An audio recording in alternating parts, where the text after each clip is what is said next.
독일 통일의 시작점, 라입치히 성 니콜라스 교회.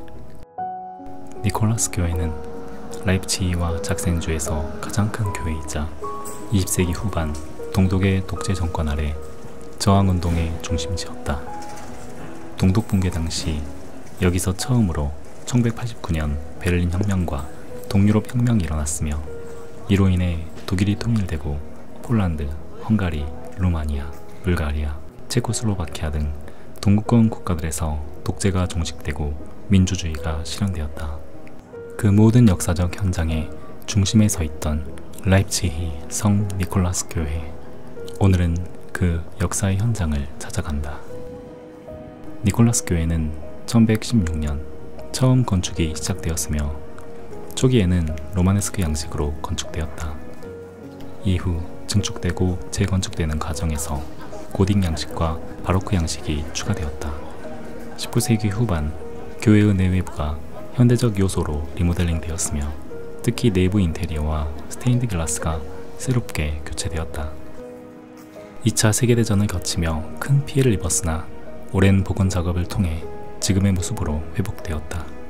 하지만 여전히 전쟁의 상흔은 남아있다. 1982년 9월 20일 라입치히 니콜라스 교회에서 시작된 월요 기도회는 1989년 동독 민주화 운동과 독일 통일로 이어진 핵심적인 시민 저항 운동의 시작이었다.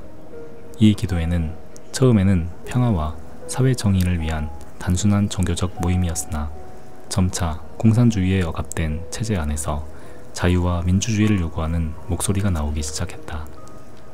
초반에는 소수의 신자들만 참석했던 월요 기도회에 점차 참여하는 사람들이 증가하면서 반전, 환경보호, 인권 문제 등에 대한 토론들이 이루어지기 시작했고, 사람들은 점차 정치에 관심을 갖고 정치적 목소리를 내기 시작했다. 동독 정부는 이를 경계하며 슈타지를 통해 기도회를 감시했고, 점차 기도회를 제한하기 시작했다. 이에 반발하여 기도회 후 거리에서 벌이는 작은 규모의 시위가 시작되었다. 1989년 9월 4일 니콜라스 교회에서 월요 기도회가 열린 후 약 1000명의 시민이 거리로 나와 "우리는 국민이다"를 외치며 시위를 시작했다. 이것이 바로 첫 번째 대규모 시위였다.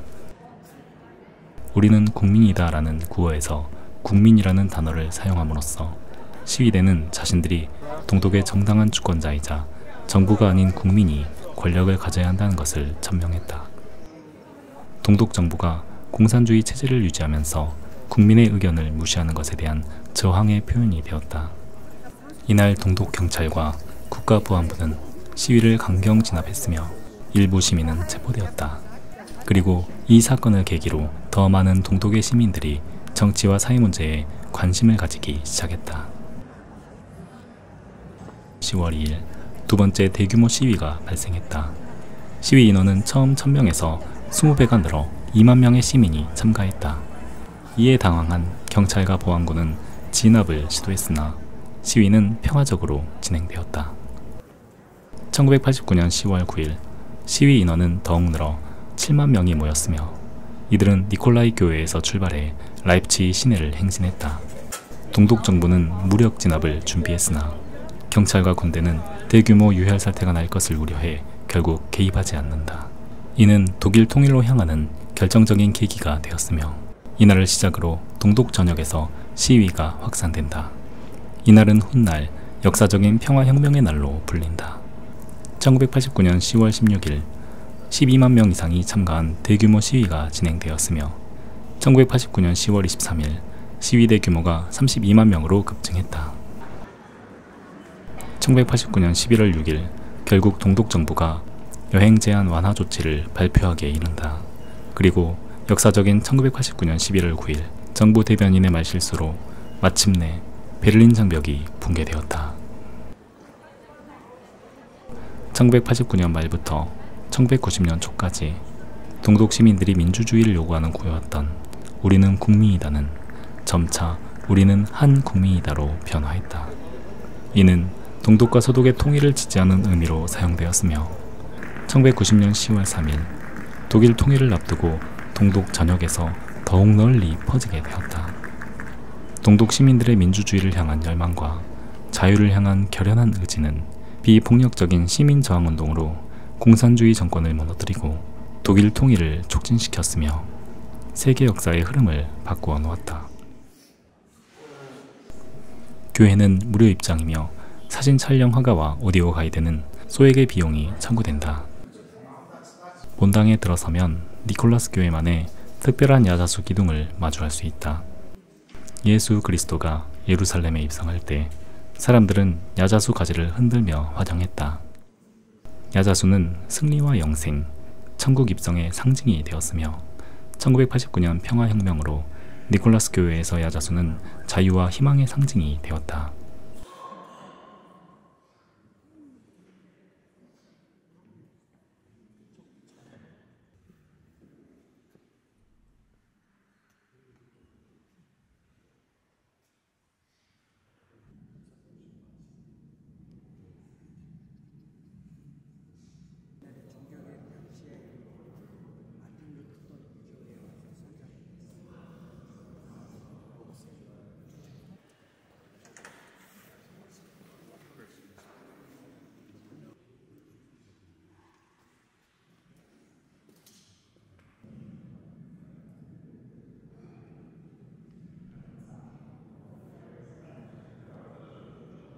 이 별은 독일 개신교 교단의 모라비안 형제회에서 유래한 헤른후터의 별이다. 19세기 초 독일 작센 지방의 헤른후트라는 마을에서 처음 유래했기 때문에 이런 이름이 붙였다. 이 별은 베들레헴의 별로 3명의 동방 박사들을 예수님께로 인도했던 베들레헴의 별, 어두운 겨울을 밝히는 빛, 세상의 빛, 예수를 상징한다.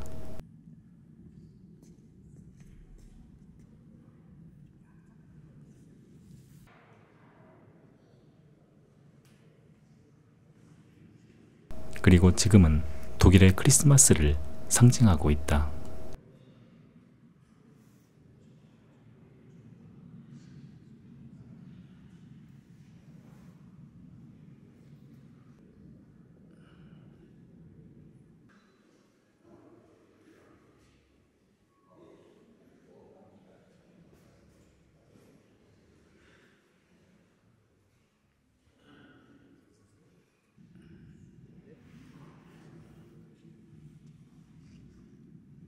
음악의 아버지 요한 세바스찬 바흐, 라입치히는 바흐가 활동했던 주 무대였으며 니콜라스 교회는 바흐의 작품들이 처음으로 연주되었던 곳이다.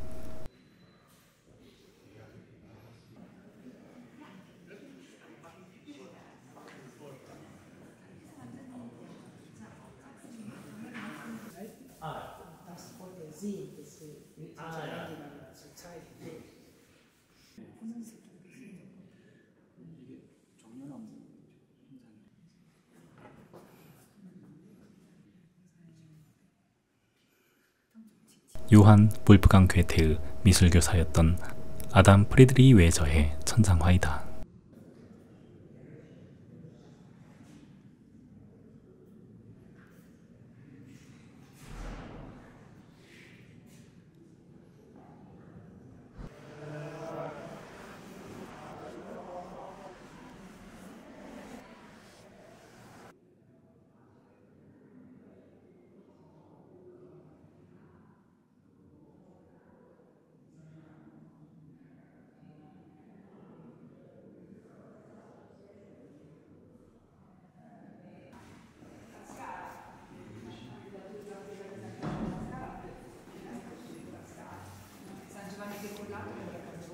니콜라스 교회의 수호 성인이자 산타 할아버지의 유래가 된 인물인 성 니콜라오는 4세기 로마 제국 미라 지방의 대주교였으며 기원 후 270년 3월 15일 소아시아 리키아 지방 파타라에서 출생하여 343년 12월 6일 소아시아 리키아 지방 미라에서 사망할 때까지 가난한 이들에게 수많은 선행을 베풀었던 인물이다. 성 니콜라오는 부유한 집안에서 태어나 고등교육을 받고 자랐지만 어렸을 때 양친을 여의었다. 그래서 많은 재산을 상속받았지만 그것을 모두 가난한 자들을 위한 자선 사업에 사용했다. 더 많은 선행을 하고 싶었던 성 니콜라오는 그리스도교회 입교의 사제가 되었다. 그가 사제가 된 지 얼마 되지 않아 미라의 대주교가 사망했고 주교들은 후임자를 정하기 위해 기도하던 중 다음날 가장 먼저 교회에 들어오게 될 니콜라오가 나의 마음에 드는 인물이라는 하느님의 계시를 받는다. 그리고 정말로 다음날 아침 33세의 니콜라오가 가장 먼저 성체 조배를 하러 교회에 들어왔고 그가 바로 하나님의 계시하신 인물이라는 것을 알게 된 주교들은 즉시 그를 주교자에 착좌시켰다. 성 니콜라오는 어안이 벙벙해서 당연히 사양했지만 하느님의 선택이라는 사실을 알고 순종하여 주교가 된다. 그때는 아직 신앙의 자유가 없던 시대였기에 주교가 되자마자 로마 제국의 황제 디오클레티아누스의 박해를 받아 체포되고 투옥되었으며 10년여에 걸친 힘든 박해의 시기를 끝까지 버텨낸 니콜라오 주교는 밀라노 칙령으로 기독교를 공인한 콘스탄티누스 1세에 이르러 자유의 시대를 맞이했다. 그 뒤 정교회와 카톨릭 신앙의 쇄신과 이교도의 개종을 위해 일생을 헌신하였다. 성 니콜라오에 관련된 여러 가지 일화가 있다. 어느 집의 세 딸이 너무 가난해 결혼을 할 수 없어 어쩔 수 없이 매춘을 하게 될 위기에 처했는데 그 소식을 들은 니콜라오는 모두가 잠든 밤에 황금을 담 너머로 조심스럽게 놓고 갔고 세 딸들은 이 돈으로 결혼할 수 있었다. 또 푸주간의 주인이 고기로 속여 팔기 위해 소금 창고에 어린아이 3명을 가두어 두었다가 토막내어 팔려는 것을 꿈에서 보고 아이들을 구출해 주어 어린이의 수호 성인이 되었으며 또 바다에서 폭풍을 진정시키고 선원들의 목숨을 많이 구해주었기에 항해사의 수호 성인이 되었다. 또 억울한 누명을 쓰고 사형에 처할 위기를 맞은 3명의 군인을 변호하여 누명을 벗겨주었고 모함을 받아 죽게 된 고관들을 살려주었으며 당시에는 죄인을 변호하면 함께 위기를 맞을 수 있었음에도 용기 있게 나서 무고를 증명해 주어 무고한 사람들의 수호성인이 되었다. 또 미라 지방의 주민들이 기아에 허덕일 때 식량이 가득 실린 배 여러 척이 폭풍에 밀려 해안에 밀려오자 니콜라오 주교가 친히 나서 선장들에게 식량을 기증해 줄 것을 부탁하여 선장들은 마지못해 식량을 나누어 주었으며 다시 출항하여 식량을 확인하니 나누어 주었던 식량이 전혀 줄지 않은 기적이 일어났다고 한다. 이처럼 성 니콜라오는 가난한 자들과 무고한 자들을 구하고 많은 기적을 일으켰기에 오늘날 어린이, 항해사, 어부, 상인, 순례자, 방송인, 약사, 궁수, 전당포 주인, 무고한 사람, 뉘우친 도둑들의 수호 성인이자 그리스 공화국과 러시아 연방의 수호 성인이 되었다. 수호 성인 니콜라오의 비유 아래 라이프치히 시민들은 신앙의 힘으로 독재에 맞서 싸웠다. 수많은 사람들이 잡혀가는 죽음의 위기 속에서도 라이프치히 시민들은 용기를 잃지 않았다. 우리는 국민이다 라는 구호 아래 혁명의 수장은 없었다. 수장은 니콜라스 교회였고 기관은 도시의 중심이었다. 지도부는 오직 하나였다. 월요일 오후 5시 성 니콜라스 교회였다. 라이프치히 니콜라스 교회에서 시작된 월요 기도회는 독일 통일의 촉매제가 되었으며 이곳에서의 평화 시위는 동독 정부가 시민들의 힘을 억누를 수 없다는 사실을 보여주었다. 그리고 결국 1990년 10월 3일 독일은 공식적으로 통일되었다. 오늘날 니콜라스 교회는 독일 통일의 역사적 장소로 보존되고 있으며 매년 10월 9일 평화혁명 기념 행사가 개최되고 있다. 라이프치히 니콜라스 교회에서 시작된 월요 기도회와 평화 시위는 독일 민주화의 상징이다. 이는 결국 독재 정권을 무너뜨리고 통일을 이루었으며 역사의 진보와 사회의 변화라는 소중한 결과물을